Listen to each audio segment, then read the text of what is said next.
Welcome to the In Search of More podcast.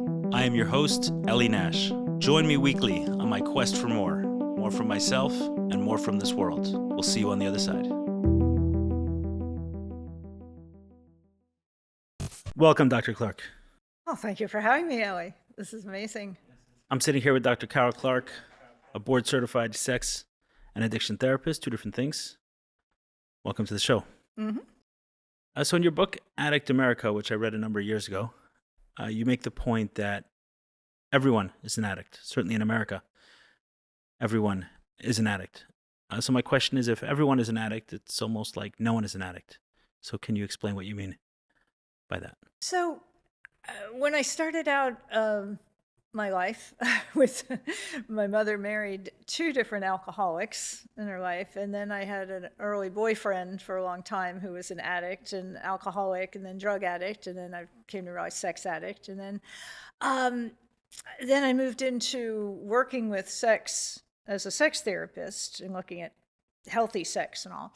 But then I also became certified in addictions, and I started recognizing that overlap with the problems that people have in their partnered relationships. They'd come to see me and they would have these disconnections, this lack of intimacy. Mm-hmm. And I realized that a lot of that was caused by the addictive process, and quite often actual addiction to something, but what we're really addicted to is stimulation.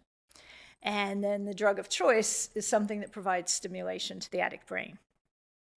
Right. So that can change, or that can be, that can change with an individual. So if somebody refrains or abstains from one particular form of stimulation, such as alcohol, drugs, porn, gambling, anything, then if they're not really recognizing the addictive process, what's going on in the brain, the limbic system, the prefrontal cortex, then they will turn to something else to get that stimulation. So you'll get people who are abstaining from cocaine, but they're acting out with porn. They're getting their stimulation from porn. And often people actually look for stimulation through stress and anger. I was just working with a guy the other day who I'm hoping he'll really grasp that concept, because he is so plugged into his anger, doesn't want to let it go, looks for anything to justify being angry because it's providing his brain with all the stimulation. So you see that as an addictive process? I do. Got it. Is there anything you don't see as an addictive process in terms of the struggles of mankind? When people are able to be present, mindful, grounded, all those words we hear so much about, mm-hmm. That's really it. When you're in the moment, when you're not seeking something more to fix the pain of childhood trauma, that's where it really originates. So we learn early on that we take in messages about ourselves from the world around us, from mm-hmm. Our parents, from authority figures, from religion, from the media. And we learn about ourselves that way.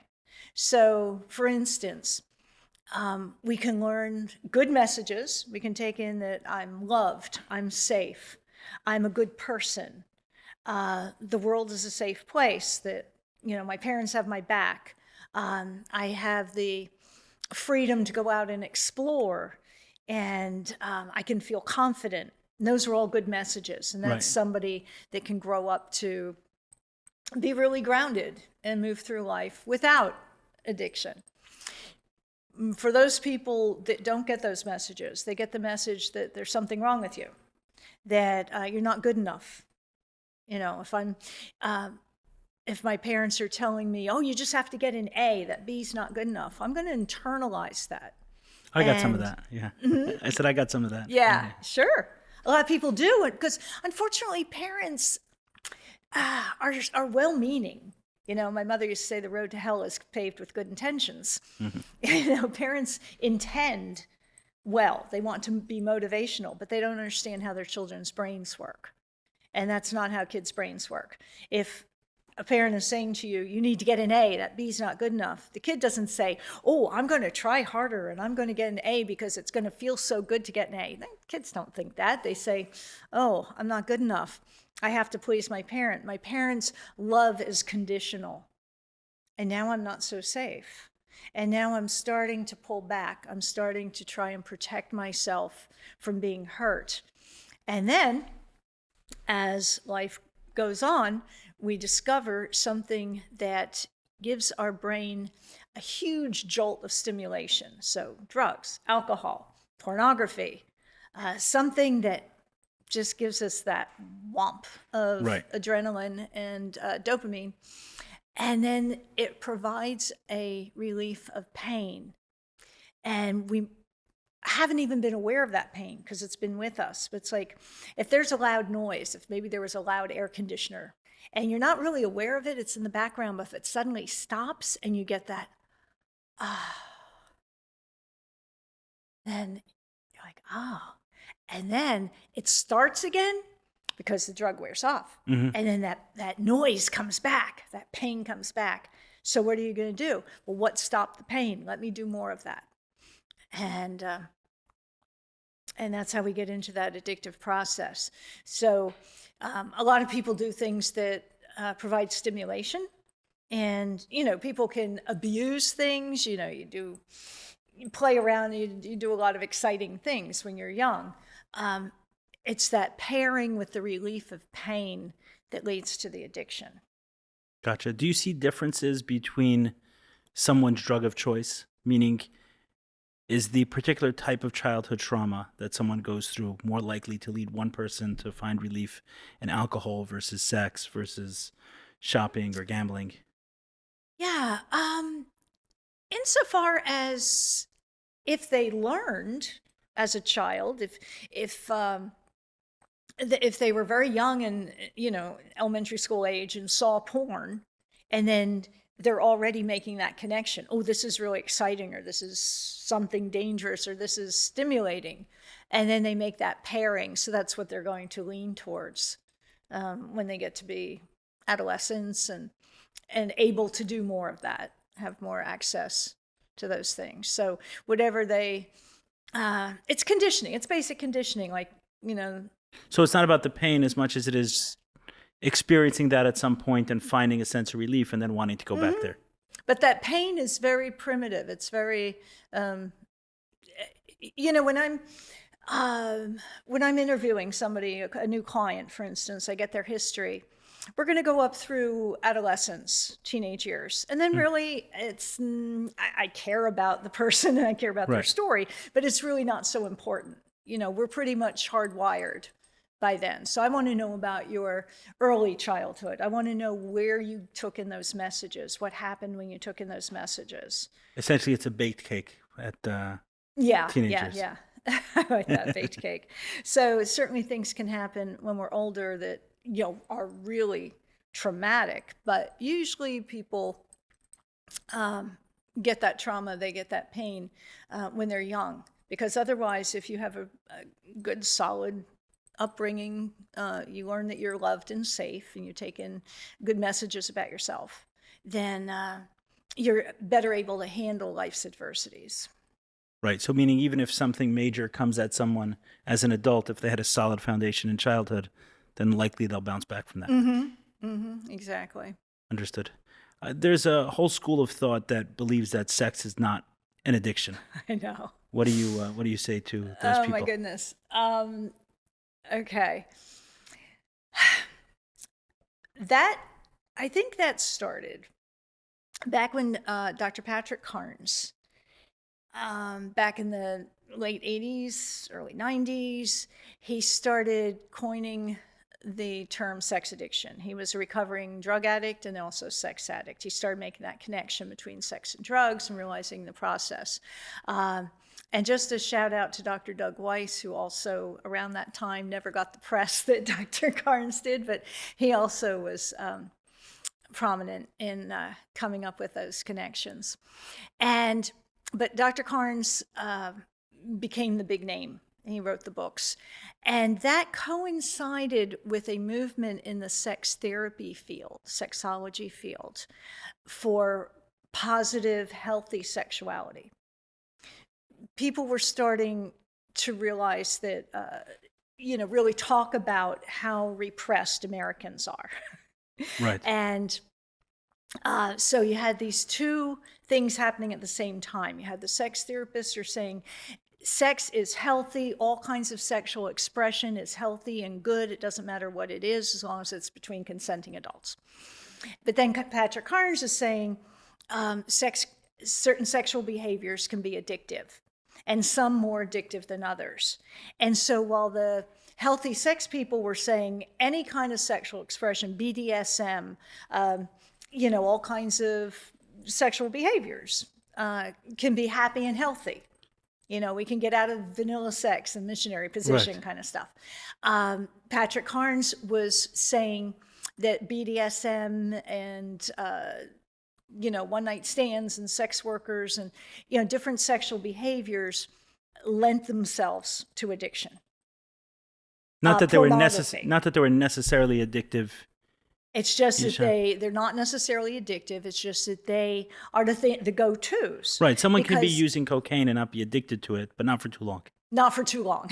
So he was saying the same thing about these sexual behaviors? You will become addicted to cocaine if you keep using it. Correct. Whereas, again, if you're using porn, if you're into BDSM and you're having a happy, healthy time, then these can become things that you just do and you incorporate them into your healthy sex life, and it never becomes a problem. And Patrick Carnes would say that as well. He would. Got it. He would. He's evolved over the years as well. What he was seeing at the time was himself and people coming in to see him who those were their addictive behaviors. Because remember, as you need more and more and more, vanilla sex isn't going to do it for a sex addict. Okay, so here's the basic definition of addiction. Addiction is obsessive, compulsive, out of control behavior done in spite of negative consequences to self or others. So you can put any behavior into that. Any kind of, drug seeking, sex seeking, gambling, anything. When you can put something, looking at pornography, becomes obsessive, compulsive, out of control behavior done in spite of negative consequences, self or others. So there's people that can look at pornography, and that's fine, it's not a problem. And then there's people that fit into that definition, and that's a problem. So what happened is a lot of these early sex therapists and sexologists said, oh my goodness, Patrick Carnes is trying to demonize certain behaviors. He's trying to say they're bad, that if you do these things, you're an addict. So it had that foundation. Then what happened is a few different things happened. I've been in the inside groups for a long time. So I've seen different groups of people. There's some people. When you say inside groups?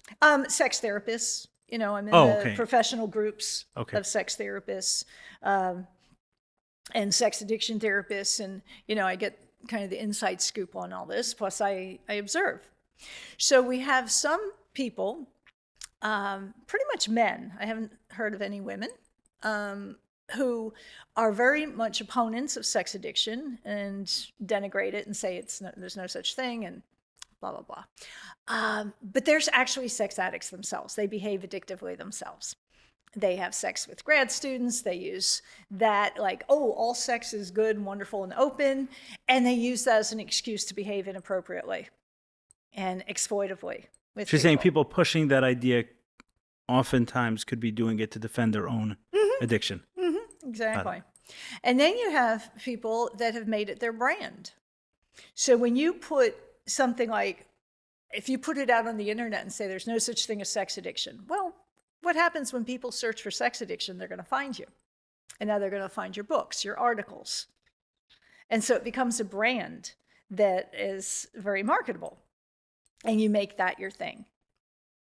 And then there's just people that kind of drink the Kool-Aid. Unfortunately, a lot of people don't like to think for themselves. And so I've met some of these people that when I say, what is it? Why don't you believe in sex addiction? Oh, well, because this person said so. It's like, come on, think for yourself. Look into this. And, one of the things that I've heard a lot is, oh, there's no research to support sex addiction. Well, that's just an out and out lie, because there's, you can fill this room with articles and books and good research, solid research on sex addiction. So that's kind of how that's gone. Right. And and the bottom line is, I really want to make this point, it can be harmful. Look, you and I could disagree on a lot of things, and we can just disagree. But if you start harming somebody, now I'm going to have a problem with you. And I have a problem with people who deny that sex addiction is a thing, because if you don't recognize the addiction part, sex addiction isn't about sex, it's about addiction, the addictive process. And if you don't recognize that, and if you overlook it, if you deny it and say, oh no, this is just out of control sexual behavior, now you're putting the emphasis on the wrong thing, and this person is going to continue to suffer. So for example, I sat in a workshop one day. I always like to hear what other people are saying. So I sat in a workshop one day with a therapist who was going off on against sex addiction, and spent a considerable amount of time denying it's a thing. And I'm waiting for him to say, okay, well, what do you do? And he finally got to it. He gave an example of a guy came into his office and said, I think I'm a sex addict. And this particular therapist said, what makes you think that? And he goes, well, I can't control my masturbation. And the therapist said to him, well, you're controlling it right now. You're not masturbating now, so you can control it. And that was so incredibly harmful. And the therapist doesn't have a clue.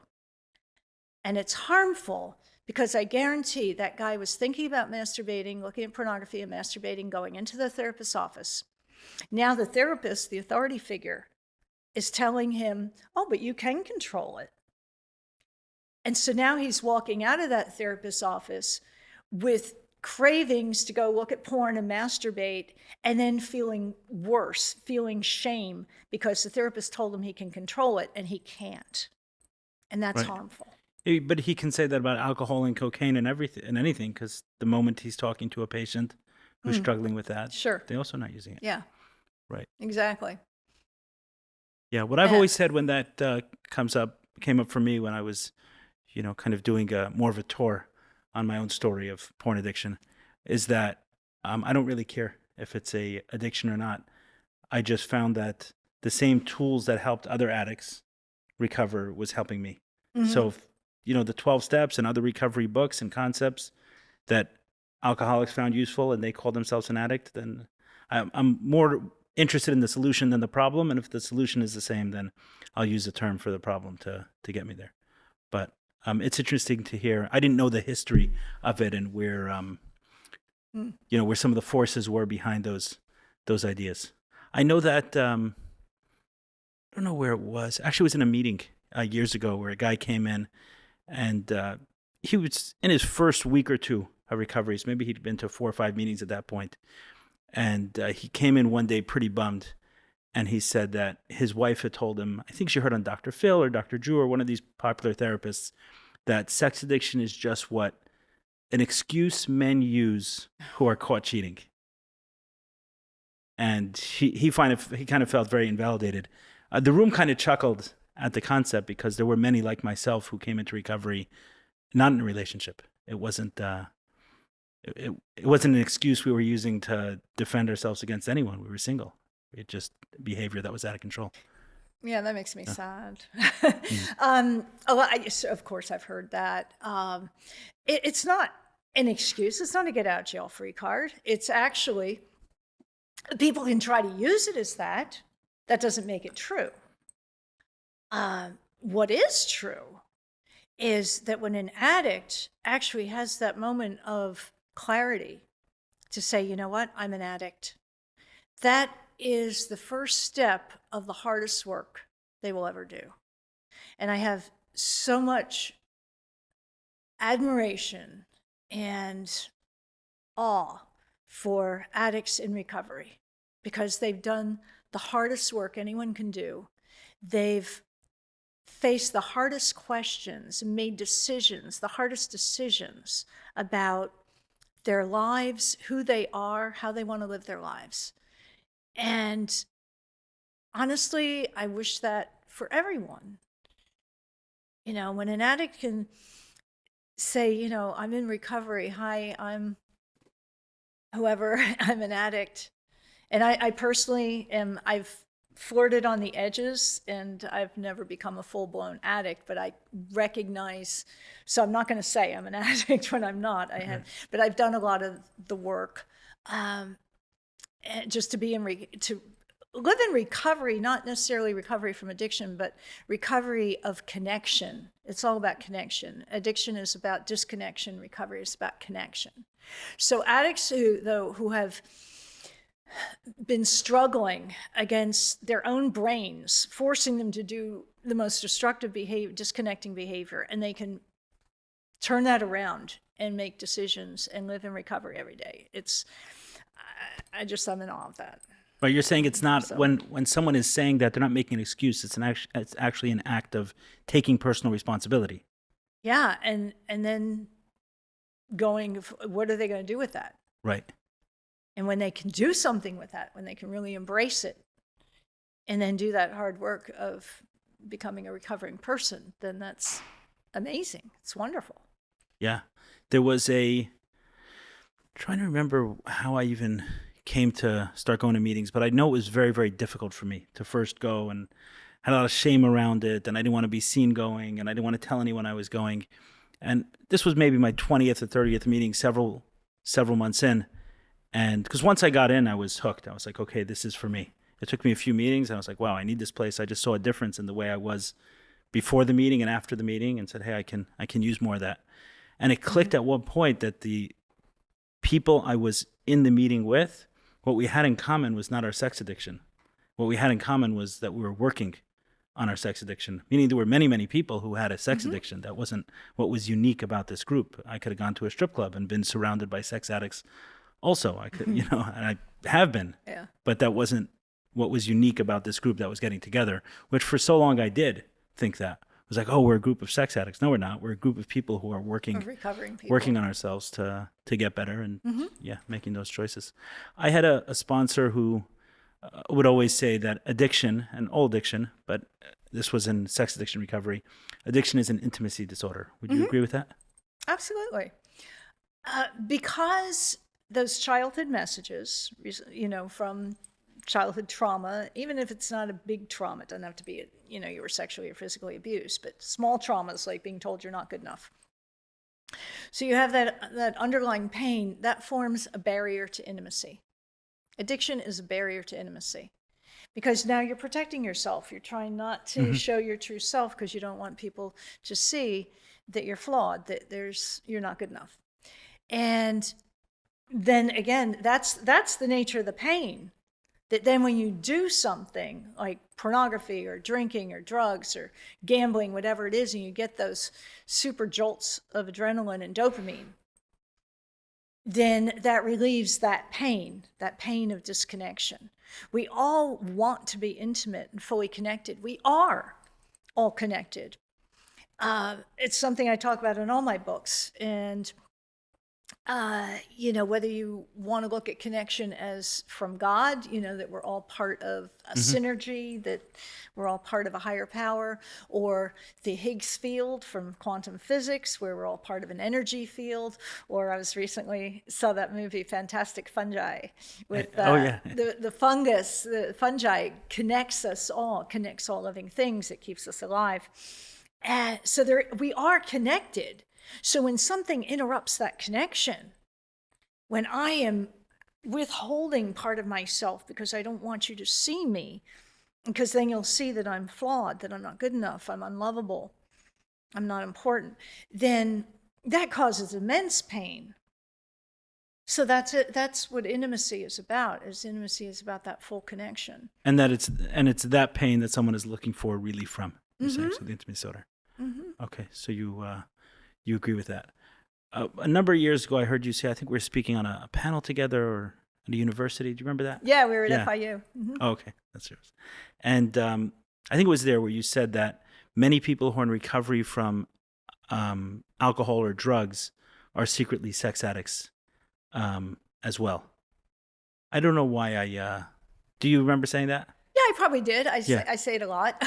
So, So what do you think? yeah, because it's about addiction. It's not about the drug of choice. But how can that be missed? Meaning you have people who are in recovery for a very long time. One of the things that got me to speak about my story, say, okay, I'm going to talk about porn addiction publicly, there were several factors, but one of them was a guy who was 20-something years sober in Alcoholics Anonymous, who started coming to the meetings I was going to, which on air I don't say the specific name of the program, just that it was 12 steps. And although we were in a building that had both, AA and the sexual addiction recovery group, for the first several months he started going to sexual recovery meetings, he was going 30, 40 minutes away so that his AA buddies wouldn't see him come to a sexual recovery meeting. And when I saw that addicts themselves, meaning people in recovery, and this guy had 20 plus years sober, still had shame around sex addiction, then I knew that this needed something more than, I don't know, having small conversations, but even something that put myself a little bit at risk and putting the story out there, because if there's shame there's got to be shame everywhere. That's what I was thinking. So I'm curious how that can be missed, meaning if someone's steeped in addiction, steeped in the knowledge of it, steeped in the understanding of it, sponsoring tons of people, how can they miss that the sexual addiction playing out? I think it's, again, historically, AA, the original 12-step meeting, started with, Dr. Bob and Bill W. and this awareness of alcohol. Everything was alcohol. Nobody was talking about drugs. Nobody was talking about sex. Porn was, so primitive. Non-existent, pretty back much. then. Yeah, I mean, it existed, but it was very primitive. Right, not the way it exists today. So not the way it exists today. And so everything was about alcohol. And there was, with this disease model, that, in everything that we do, we have to acknowledge that there has to be a starting place, and then we build on research. So just like with Patrick Carnes with sex addiction, and people want to say, oh, there's no research in this, and they keep discrediting him. Patrick Carnes has gone on to evolve in his research. He does more and more research. Every little bit of research we build on the next, we keep building on what we've already discovered. So yeah, what people thought and believed 50 years ago, 100 years ago, we don't want to discount that. We want to look at, well, they're starting where they were starting, and then we build on that. And so we started with alcohol as a problem for a lot of people for a long time. Alcohol is a substance. It has a particular effect on the body as well as the brain. And that's how that started to evolve. And the next big drug of choice for people was heroin. Within the Vietnam War years and all, heroin started becoming a problem. Again, we have a substance that has particular physical effects on the body. And so this whole idea of addiction became focused on the physical effects, not just the mental effects, the psychological effects. And we have the DSM, the Diagnostic Statistical Manual of Psychiatric Disorders, which started categorizing, that's how we diagnose any kind of mental disorder. And alcohol, heroin, some other drugs started putting them in the DSM.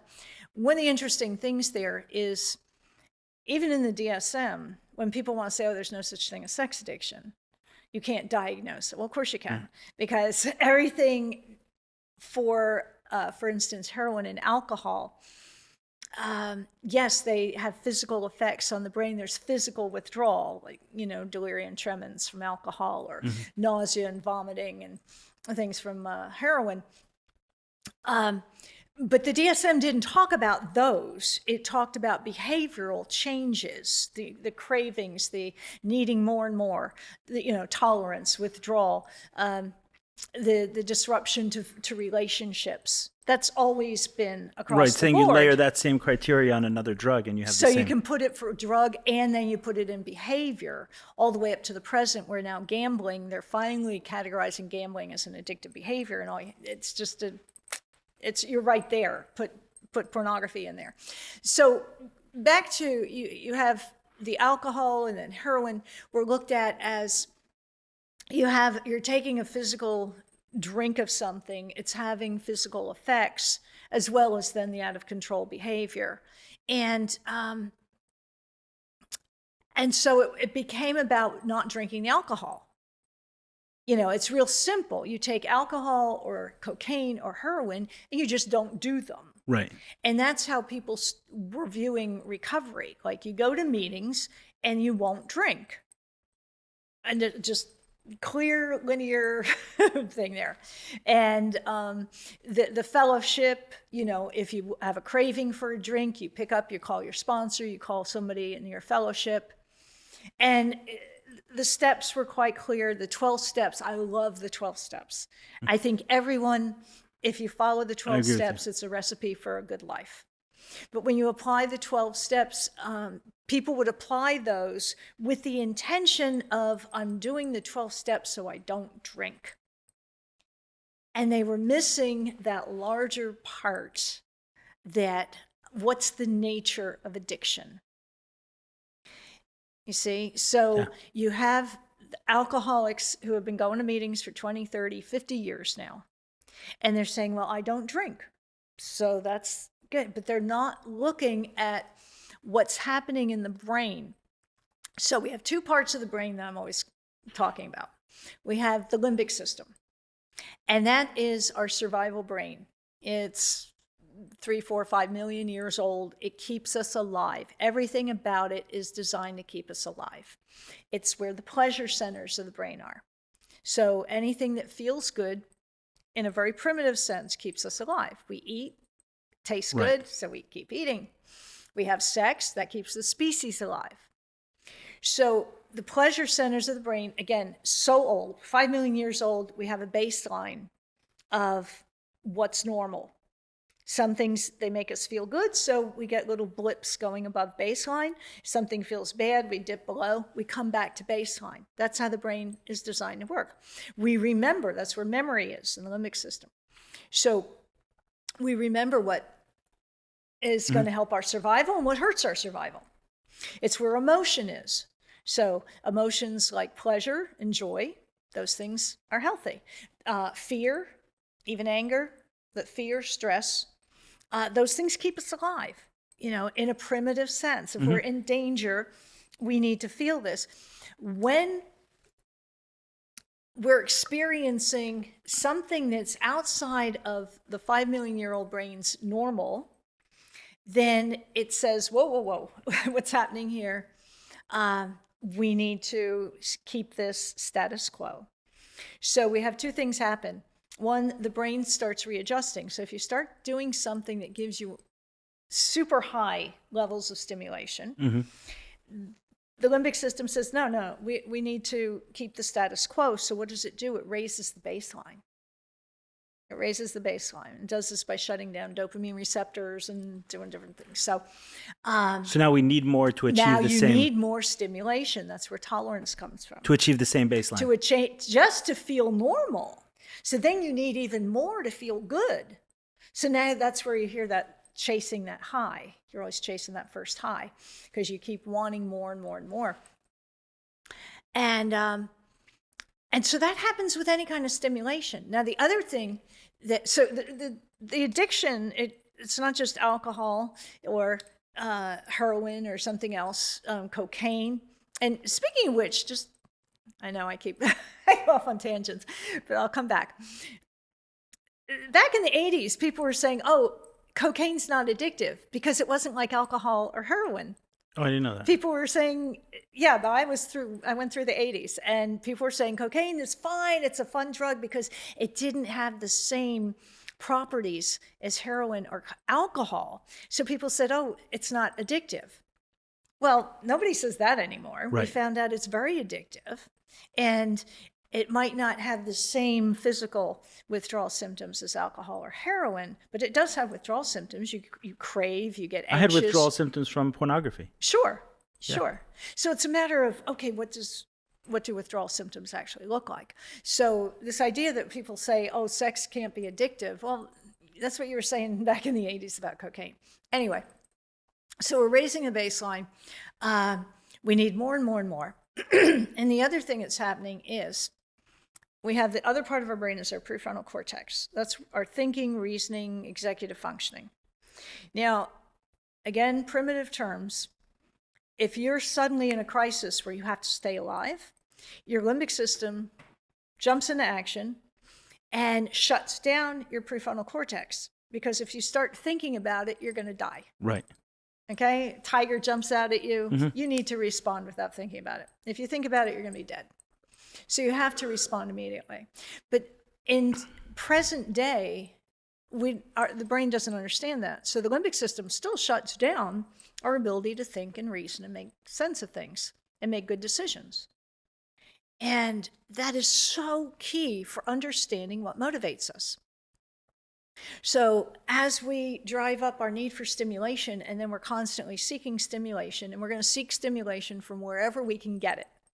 So whether it's drugs or sex or gambling or shopping or our phones, all of it, the news, all of that is addictive. It's feeding the addict brain just to feel normal, and we need more to feel anything exciting. And then we leave natural stuff way behind. So, and also then, let me just say that when it comes to sex is like food. People like to say, well, how can you be addicted to something we need to live? We don't need alcohol, we don't need cocaine, but we do need food and we need sex. Sure, I'm a sex therapist.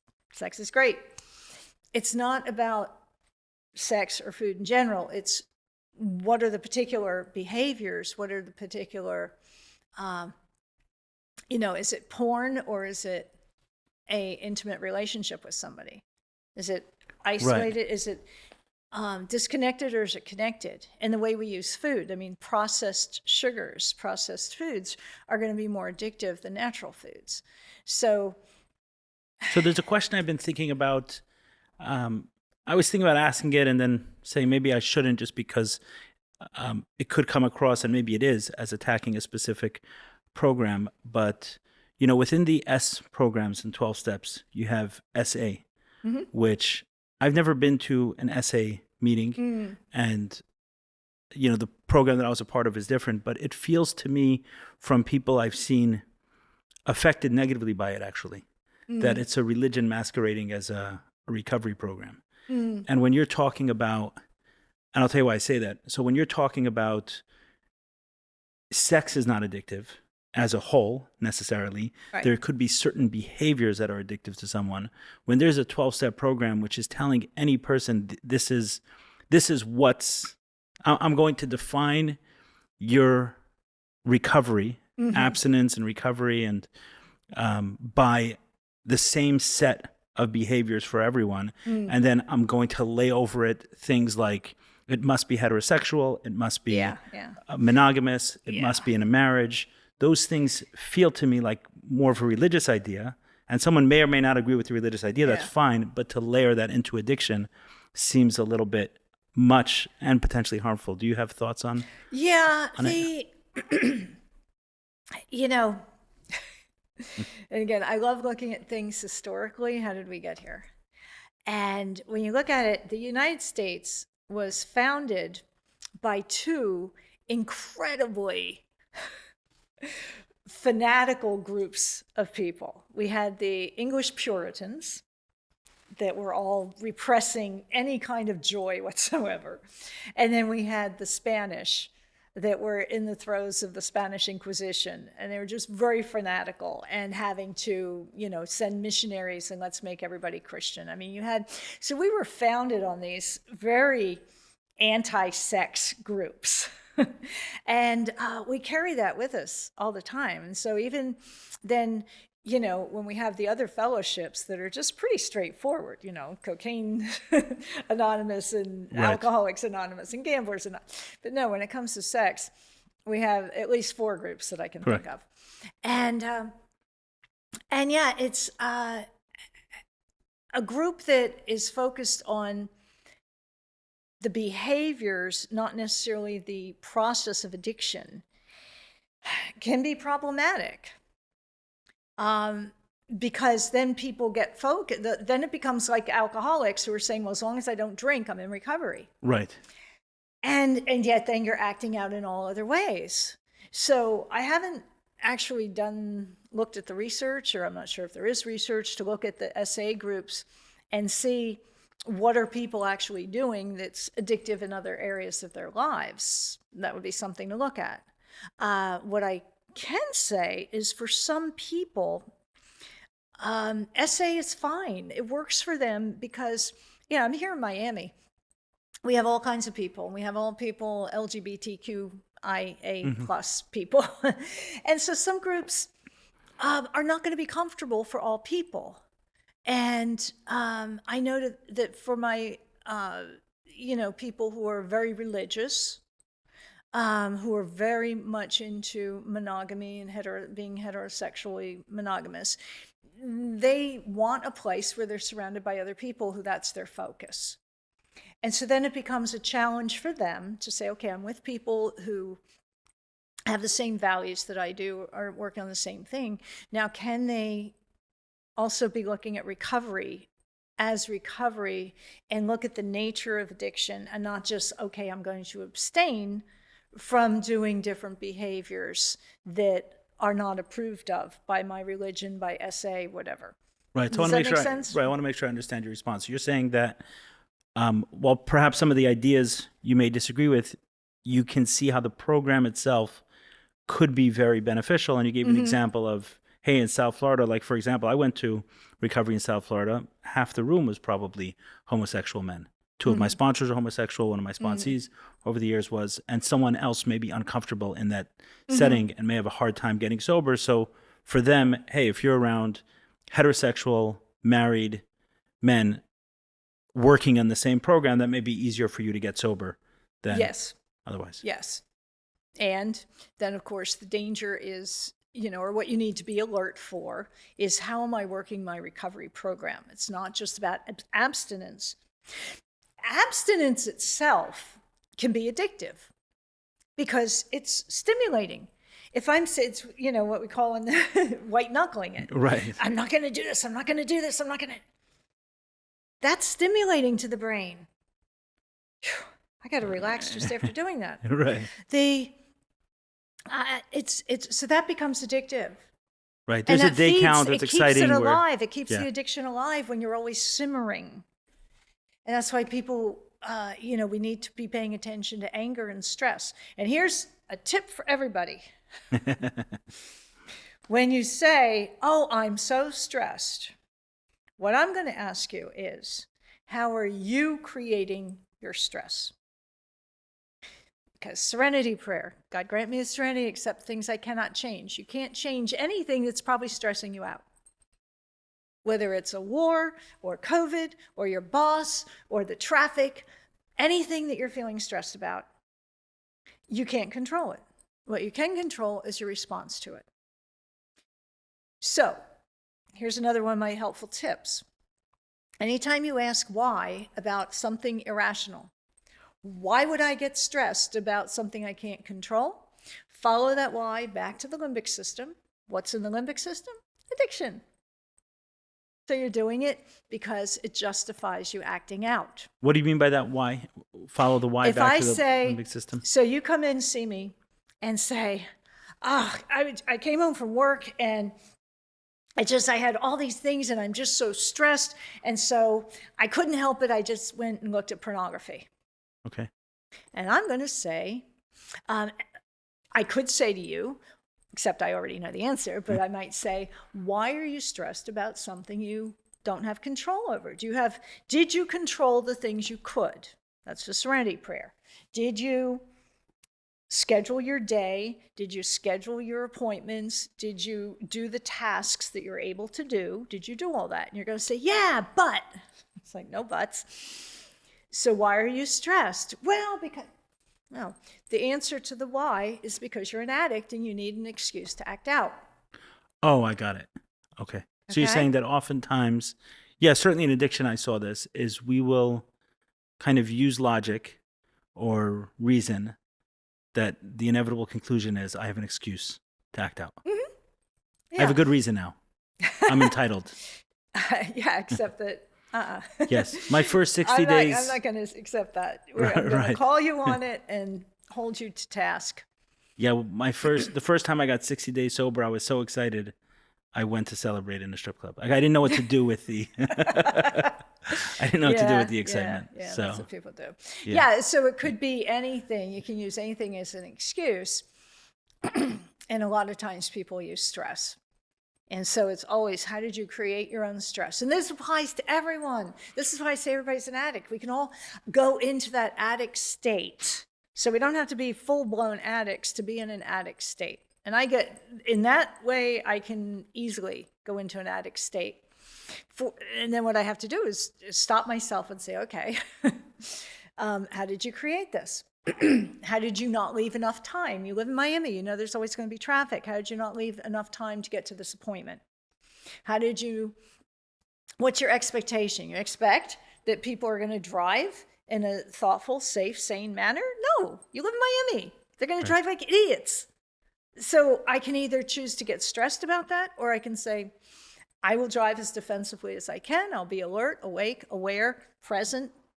Because as soon as I start going off into an addict place, then I'm as dangerous as anyone else on the road. Right. So you're saying the addictive state is one where I'm not present and I'm not present. I'm going to start looking for some relief. In my limbic system, I'm not able to make conscious decisions, good decisions, which is another thing that when people look at addicts who have behaved badly and you say, what were you thinking? How could you be so stupid?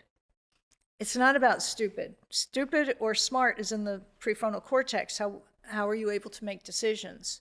You can't make decisions when you're high. And active addicts not in recovery are always high because they're always thinking about it, doing it, recovering from the effects. You're always thinking about when's my next high.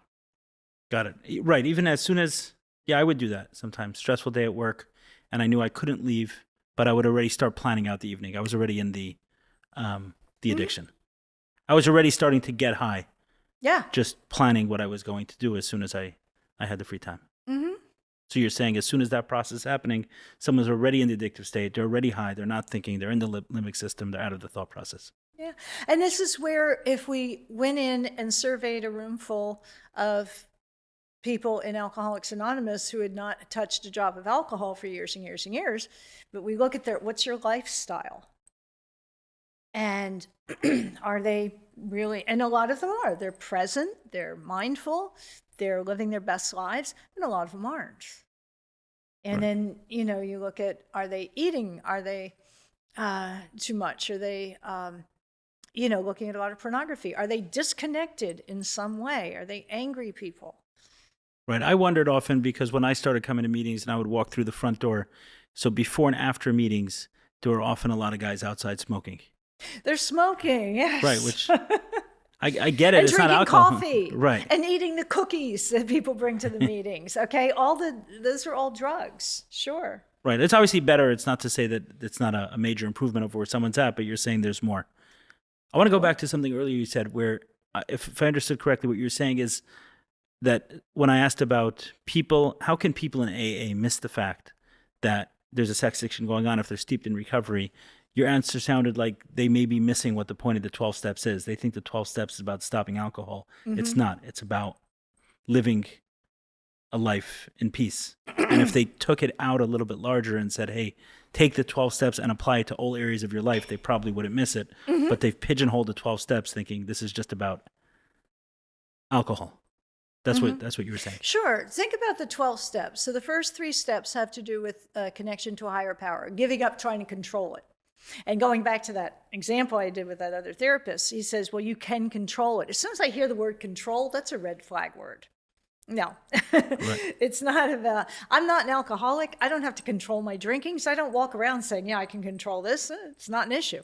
Control is a red flag word. And as soon as I hear that, it's like, you could be an addict. So.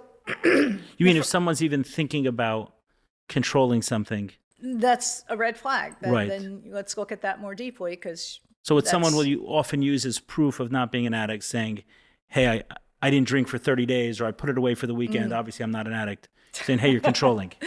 Then I would say, I'll bet you were thinking about drinking every one of those 30 days. And you were counting down the day. I have a dear friend who's, he's never actually gone into recovery, but he has been clean and sober. And I think he's living recovery, even without 12 steps.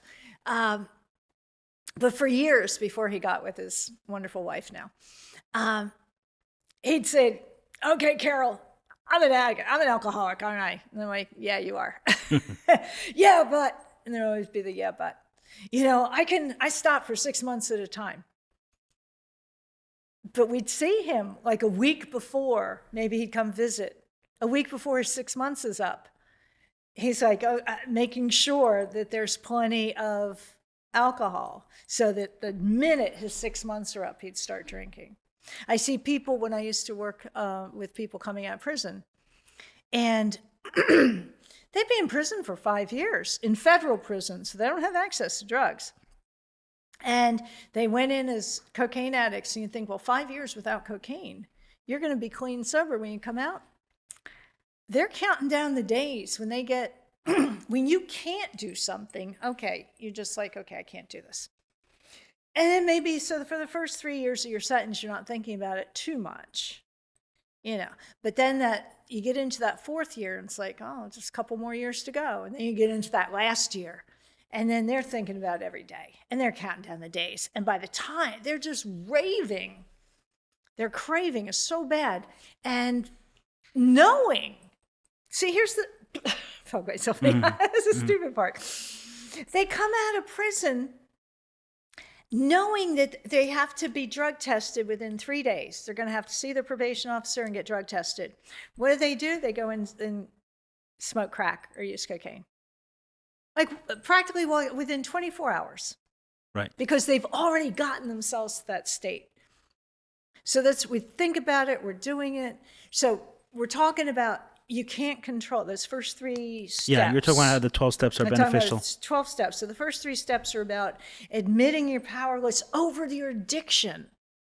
A lot of people get that wrong. They say, step 1 is admitting you're powerless. I don't want to be powerless. It's not powerless over your life. It's powerless over your addiction.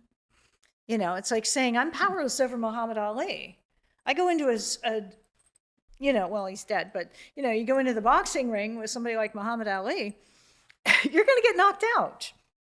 So what do? Do you keep fighting it? Oh, I can control this. No, you get the hell out of the ring. So a lot of people actually ask me questions about this. So maybe if we can flesh out a little bit more, because they'll say, even if you're saying I'm not powerless over my life, they hear it, but they can feel like it's disempowering. And then they'll say, when every meeting, the beginning of every meeting, and people go around and says, hey, I'm John, I'm an addict. Mm-hmm. Identifying in that way as an addict, or continuously referring to themselves as powerless, even over the addiction, that can bring them down in some way and make it more challenging. I know a lot of people will have that issue. I don't, but a lot of people have that issue. What would you say to them? You started saying it, but I'm saying even beyond your answer. Saying hi, if I were to say, hi, I'm Carol, I'm an addict, that has several purposes. One is to keep it fresh in my head. I'm an addict. I am recovering from nicotine. I quit smoking over 30 years ago now. I will never touch another cigarette, because if I picked up a cigarette, I said, it's been 30 years, I can pick up a cigarette. No, I can't. Because if I pick up a cigarette, it's going to kick up that, even if it makes me puke, it's still now fired up my brain, that memory, those memories in my brain that said, oh yeah, I love this. And trust me, I loved every cigarette I ever smoked. So when I say, hi, I'm Carol, I'm an addict,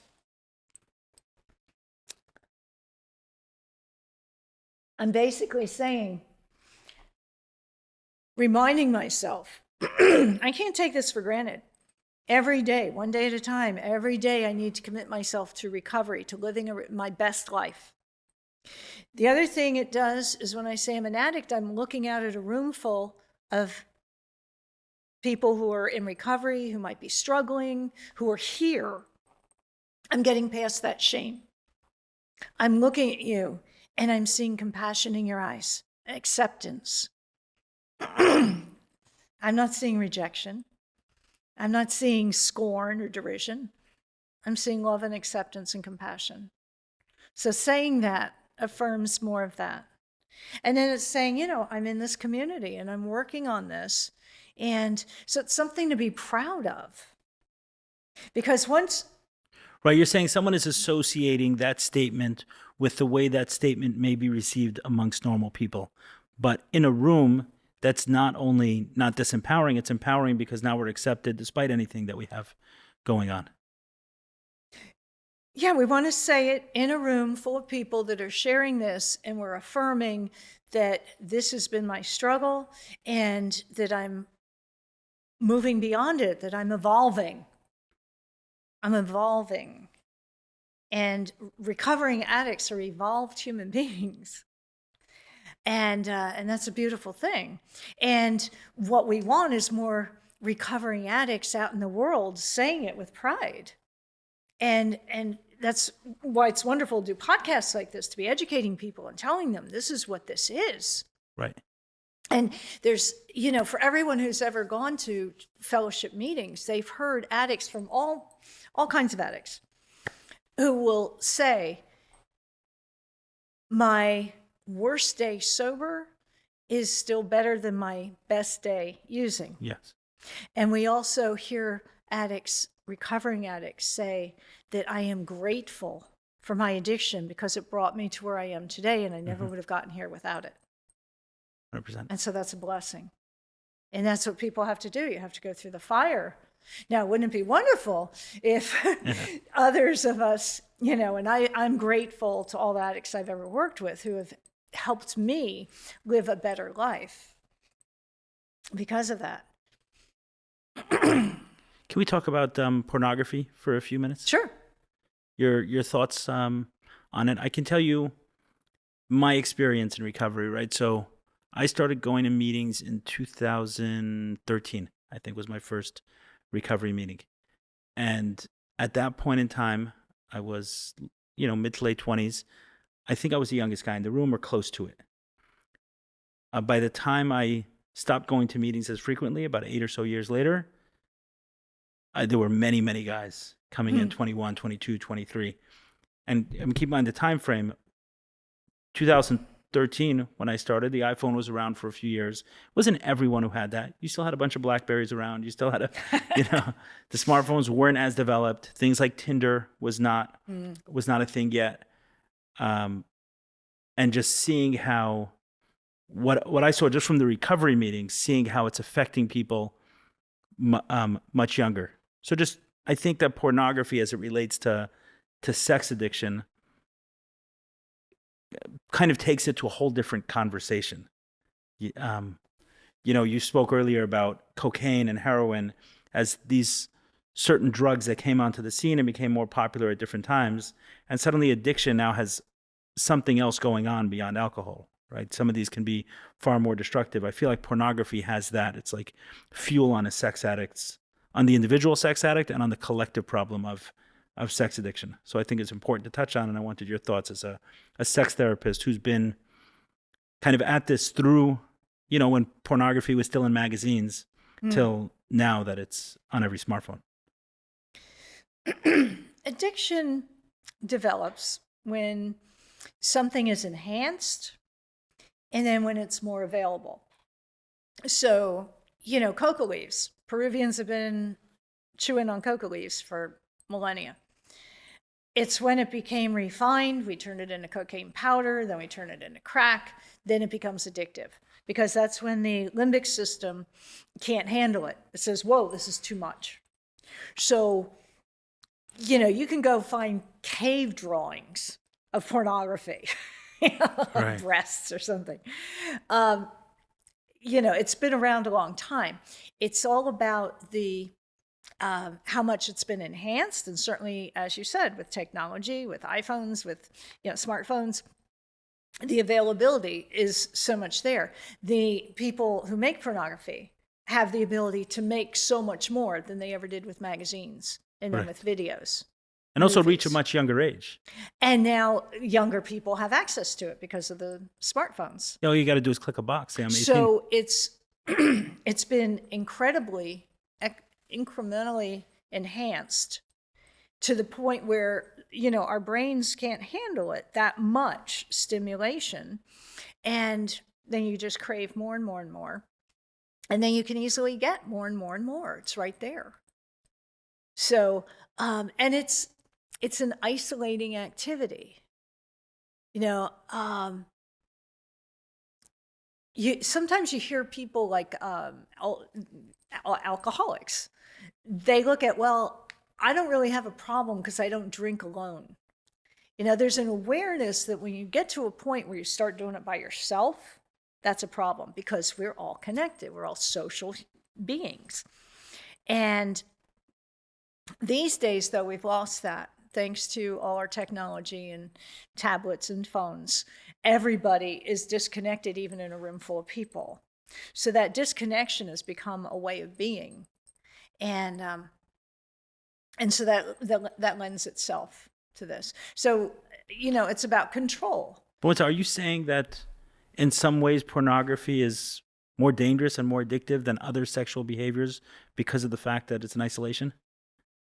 I understand others can have sexually transmitted disease and illegality and other concerns, but as far as the addictive process itself, because you had mentioned it's in isolation, all other sex cannot be done in isolation. Sexual acting out behaviors cannot be. Yeah, something being more addictive or less addictive, I mean more addictive or less addictive. So I'm hesitating over that because I look at addiction as addiction. You're in addiction or you're in recovery. And how I did an article, and it's on my website, drcarolclark.com, and it's called Intimacy by the Numbers. And it looks at that intimacy disorder. We all get together out of an equal fear of intimacy. And a way to conceptualize that is we give it a number.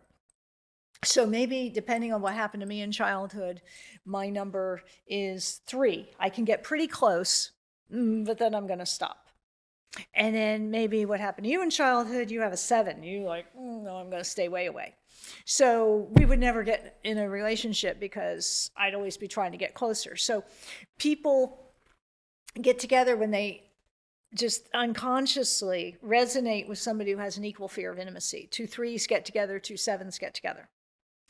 And in that sense, you're people who are completely isolated and looking at porn all by themselves in a room, they would have like an extreme number of isolation and keeping apart. Whereas, somebody that's kind of wanting to be more connected is going out with sex workers or going on Tinder, hooking up with actual people. But keep in mind, that's still a disconnecting activity. Of course. You can control it. Right. So let me ask the question differently, meaning some people will say, what's wrong with pornography? It's not hurting anyone. Well, okay, first it is hurting the people who make it. Depending if it's child pornography, it's absolutely hurting people. It may be hurting the actors in it, but there's a lot of actors that are going to say, hey, don't try to make a victim out of me when I'm not. So just got to get that out there. So, okay, let's say that we have happy, healthy people making the pornography, so it's not hurting anybody. They're watching pornography. The hurt comes from the fact that you're disconnected, because that is not our natural state. You're disconnecting because you've been harmed, that you have this pain from a long time ago that you've been carrying around, and then you're trying to control how close you get to other people. And so by isolating yourself and looking at pornography, you're really controlling. Right, and that's what I was focusing on, meaning by isolating oneself and looking at pornography, there's an aspect of it that you even put as a more extreme form of disconnection, where Yeah. And I'm not saying it to make light of the others. I'm saying it to magnify. It's magnified. Right, Sure. magnifying pornography. So for those who kind of poo-poo it, I call pornography the weed of sex addiction, where much more people use it, but downplay it because, oh, this is not such a big problem. Weed is okay. Pornography is okay. It's not such a big problem. And because of that downplaying, it often becomes the much bigger problem. But it is a big problem. From all of the behaviors that I was engaged in my addiction, and it was way beyond pixels. It went from pixels to people. The hardest to get rid of was was pornography for many, many reasons.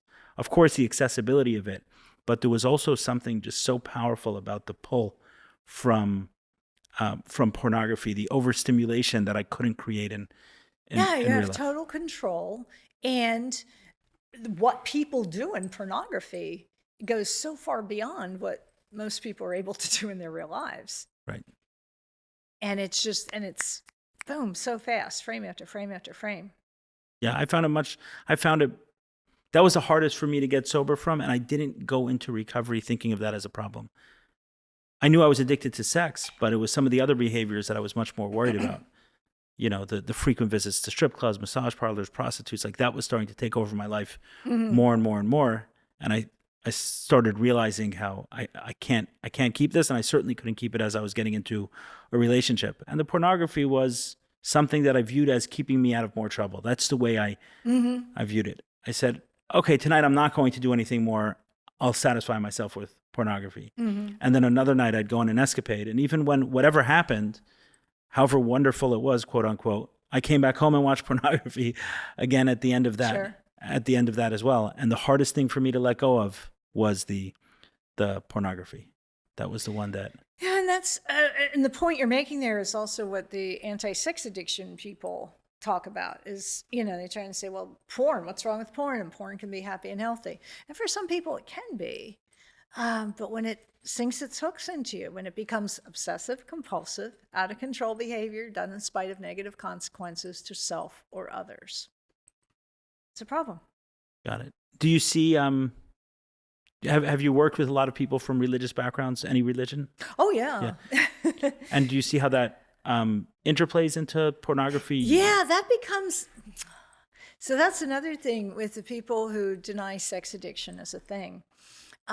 They try to say, oh, what this is real. It's not that any kind of sex behaviors become addictive. It's that the people who are doing it have religious backgrounds that now they feel guilty and shameful about it. And no, that might be a feature of it, and it might cause you more distress. But addiction is addiction. There's the obsessiveness, the compulsiveness, the out of control. You try to stop it and you can't. You try to control it in some way and you can't. And it causes negative consequences, self or others. And so when I've worked with religious people, and I think I've probably worked with, I've worked with quite a few observant Jews living in Miami. And for a while, I was like one of the names, and being outside of the Jewish community, I think people felt safe because they could come to my office and feel a degree of anonymity. They weren't going to see me in temple. And I've worked with Christians too, conservative people. It becomes, the fact is, if you're an observant anything, what I do is I ask people to really look at the nature of that. You're an observant Jew. Okay, so watching pornography doesn't fit in with what your religion is telling you to do. That has to do with the word should. Should's my number one bad word. Instead of should, we want to say want or would like. Now, I've had Jews say to me, oh, but my religion says this is what I should do. That's not negotiable. And I will say, it is negotiable. If you are choosing, you have free will. You are choosing to be an observant Jew. So we change the should. Your religion says you should do this. Change that to want or would like. I would like to do this because I believe in it, because I am adhering to Jewish principles and laws. And so I am freely choosing. And I challenge everyone to do that. And now once you say that, if that means, okay, you can't do this and you have to do this and whatever it is, then you're doing it because you're choosing That's your to do preference. that, to be in harmony with your religion that you've chosen to be part of. Does that make Right. sense? Yeah, makes a lot of sense. Yeah. Okay, so now if your religion is saying, thou shalt not watch pornography, then you don't watch pornography. If I said before, I'm not an alcoholic. If somebody said, I enjoy a glass of wine here and there, once in a while, mojito. If somebody said, if I decided I'm going to do something that says I can't drink, I'm not going to drink. And it's not going to be an issue. Right. But if I'm an alcoholic, it's going to be an issue. And, so does that make sense? Right. I do find people from religious backgrounds who beat themselves up excessively over very minor use of it. So I've spoken to people who say, I'm addicted to pornography. And so, well, how often do you watch it? As well, I'll go sometimes months, but then I always need to watch it. Yeah. And then you'll watch a couple of times and then you go off of it. Yeah. I don't know that that's an addiction. That feels like a lot of religious shame piled on top of a behavior. But shame is one of the hallmarks of addiction. That's one of the symptoms of addiction. I hear that. And nowhere ever in the DSM or anywhere else does frequency of use count as a symptom of the diagnosis of addiction. Okay, so you can have somebody who's an alcoholic say, well, I just drink once a week or something. Well, it doesn't mean you're not an alcoholic. And remember, you're probably thinking about it all week and you can't wait till the weekend when you can have a drink. And I would challenge that person who's using pornography, if they're bringing that much shame into it, they're bringing that much energy into it, that's stimulating. And that's your addictive energy. So that person, obsessive, they're thinking about it, then they finally act out on it. It's out of control because they're saying, I don't want to do this. It's not in harmony with my values, my religious principles. And they do it anyway. That's out of control. And it's having a negative consequence on them. If someone is single, 22, 23 years old, in an environment where dating or being with a woman isn't a possibility until marriage, and several times a year they end up masturbating, even if there is shame on top of it, that doesn't suggest necessarily an addictive process. No, what I would say is that we can work on the shame. There's a should there. There's a shame there. There's a should. You're saying I shouldn't masturbate, and then you do it anyway. Well, change it to I don't want to masturbate, but I do want to masturbate. That's the beauty of getting rid of the should. Now it's not so absolute. I want to masturbate and I don't want to masturbate. And now I get to make a choice. And now I can live with my choice. So my religion tells me not to masturbate, but you know what? What's the intention of that? And I know for some religions, I think, a lot of Jews, they're like real absolute with the laws, but you know what? It's still, where did that law come from? And how much, if you're going to not adhere to the laws absolutely, then think about it and be in harmony with whatever you're doing and make it a personal choice. But otherwise, that guilt and that obsession, because you're like, oh, I shouldn't do this. And now you're in that addictive process. Right.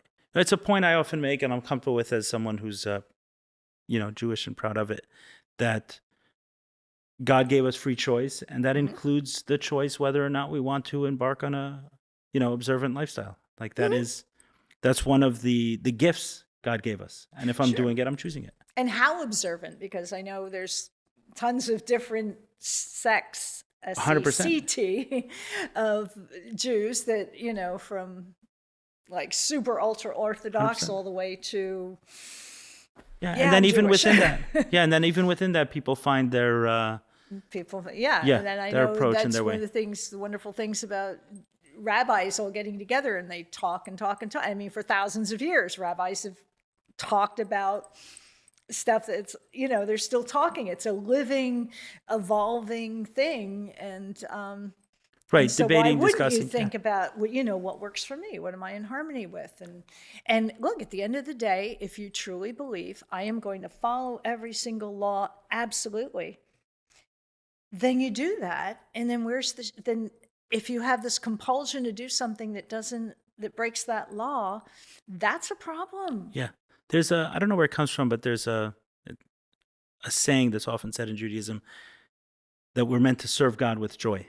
And if we're carrying that kind of heaviness, and yeah, there's an appropriate burden maybe or responsibility that someone may choose to have in their life, but not the guilt and the shame and the heaviness, because then there's no room for joy, and we're meant to do it joyfully. Sure. So I think what you're saying is consistent even with the rabbis. So I want to go in a little bit of a different direction. You'd mentioned before we started recording that you're working on a new book on a completely different topic. So you want to talk about that a little bit? Yeah. It's not completely different. I mean, my first book is Addict America, The Lost Connection. So it's that we all can be to some degree or other in that addictive lifestyle, addictive mindset, addictive process. The lost connection, it gets in the way of our connections with each other, with ourselves, with our higher power. And then my Pocket Therapist, 12 Tools for Living in Connection, is about exercises, things you can do every day. Nothing to do with the 12 steps. It just happened to be. No, I threw in, I wanted the number 12 in there. And there's actually a lot more things to do in there than 12. So Gotcha. I just figured 12 would be catchy. I'm into marketing too. So the new book is The Meaning of Life. Why does God let this happen? The meaning of life. And because, I'm very much into connection being a spiritual connection. I was raised Christian, and I just go with Jesus said, love and forgive. I'm totally down with that. So beyond that, I look at how we're all connected. I try to, heaven is when we're connected, when we're in a place of joy, in a place of harmony. Hell is when we're disconnected. So I play around a lot with that, and all religions have a lot of similarities there. And at the end of the day, people are always saying, why does God let this happen? Famine and pestilence and COVID and wars and all the terrible things people do. Why do children die and get diseases and everything? And and I started thinking about the nature of God as I conceive God. And I say him just for simplicity.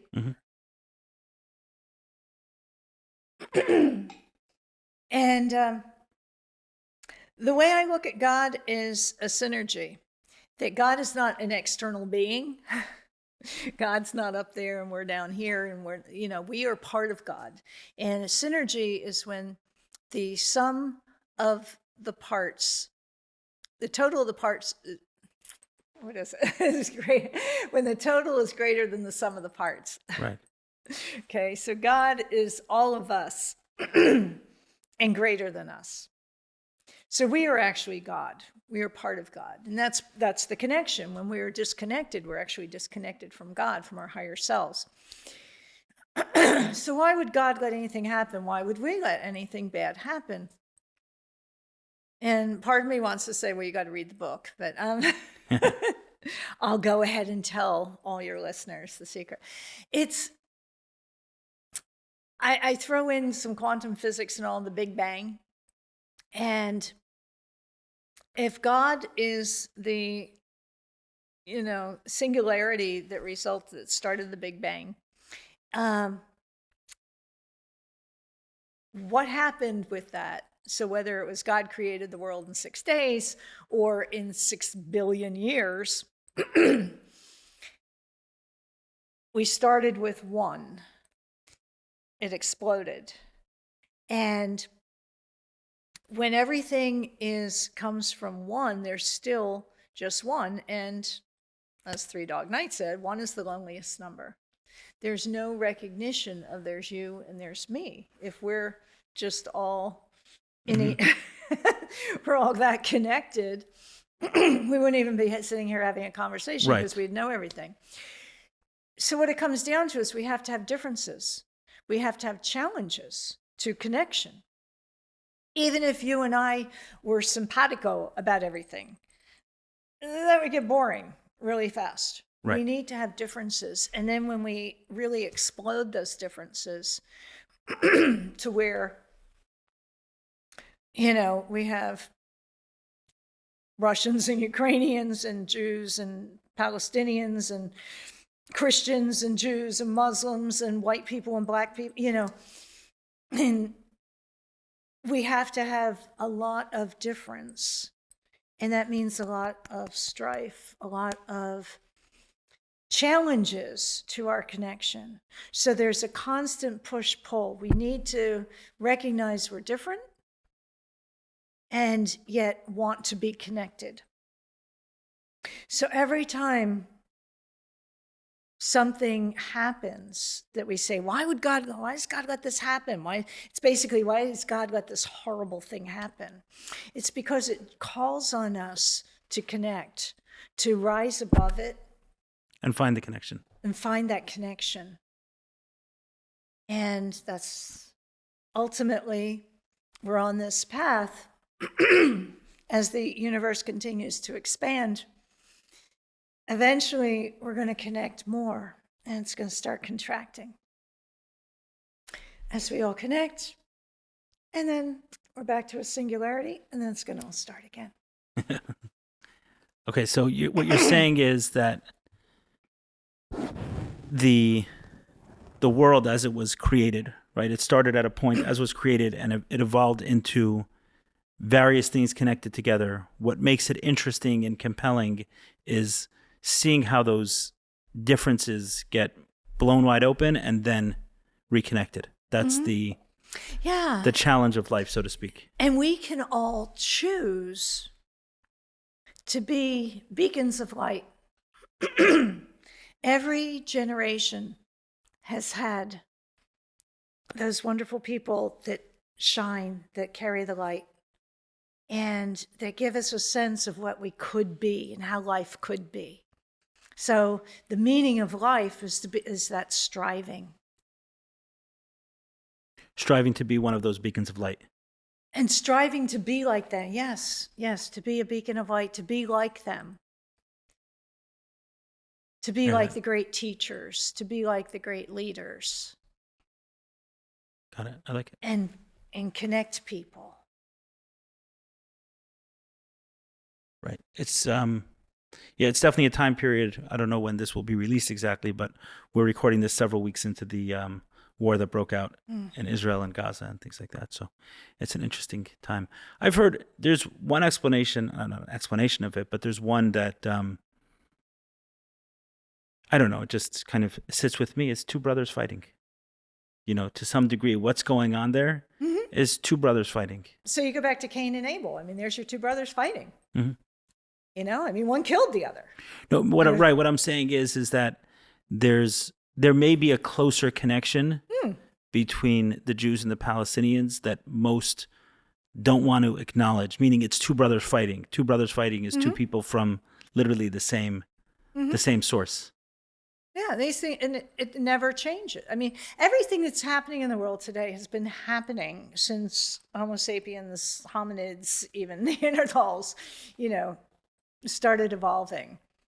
And when we start getting really disheartened about the world today, I find it helpful to just sit back and look at history. Everything is the same wars, the same fighting, the same joys, the same, beacons of hope, the innovations and then the crushing down. And so those things, nothing's new. And then when I get really disheartened, I'm all about the animals and seeing, extinction and everything. And yet everything that's on the planet today, most of it has evolved since the last great extinction. We've had the extinction of the dinosaurs. We've had the ice ages that have extinguished most life. Some of it survived. So I think it's important to keep a sense of perspective and look at these things keep happening, and we need to look at how do we persevere? How do we rise above it? How do we do better? Not get lost in the details Yeah. right now, the moment. Yeah. And yet when we're in crisis, Yeah, you it's know, hard not to. everything, all these crises, they're playing right into our limbic systems. And so then we're not thinking about this. And, you know, and certainly for people in crisis, you know, it's important to just be with them, do what we can and be there in the crisis without talking too much to the thinking brain, and that kind of negates or minimizes what somebody's going through. So what people are suffering with right now is just horrendous. And so us having this conversation now is, Yeah, they may it's not be the it's- person listening this far into a but conversation. you know, I just hold everyone in my heart, and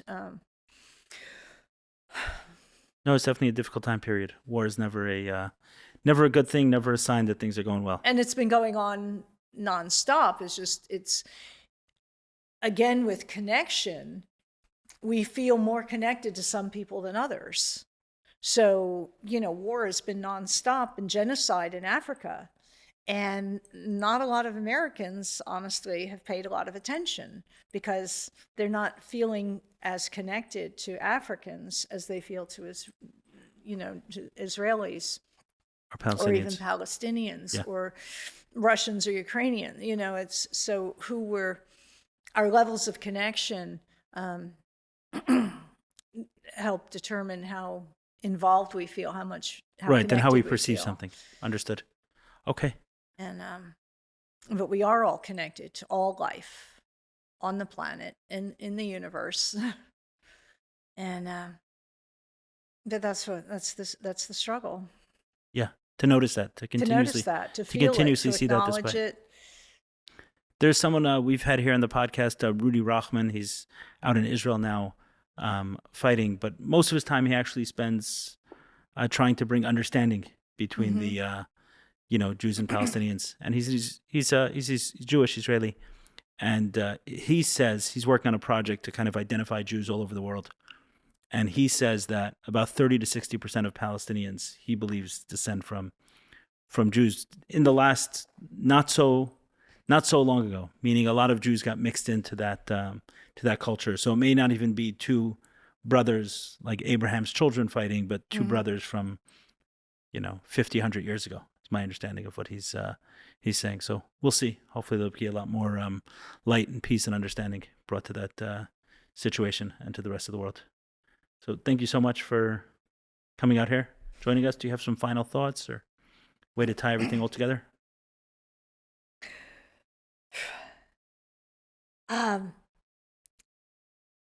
Be aware of the addictive process.